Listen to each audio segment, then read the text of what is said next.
Hi friends, Devara trailer release అయింది. అందరూ చూసారా? ఎలా ఉంది?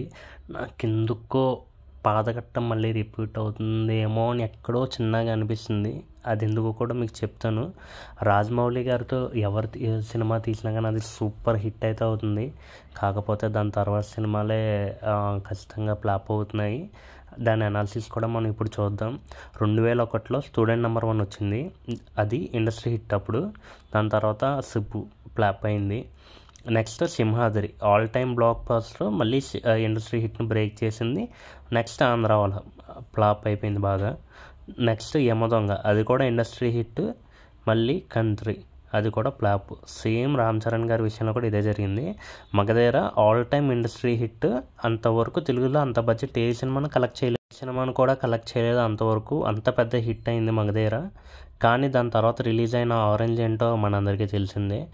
నెక్స్ట్ RRR తర్వాత కూడా అంతే. RRR గ్లోబల్ లెవెల్లో హిట్ అయింది. కానీ నెక్స్ట్ ఆచార్య పాడగత్తం అయింది. సేమ్ మన ప్రభాస్ అన్న విషయంలో కూడా అదే జరిగింది. ఛత్రపతి సూపర్ హిట్ అసలు. దాని తర్వాత పౌర్ణమి ఫ్లాప్. బాహుబలి తర్వాత సాహో యావరేజ్ అయింది. ట్రైలర్లో నాకు ఎందుకో జాహ్నవి కపూర్ వాయిస్ కూడా అంత సెట్ అవ్వలేదు.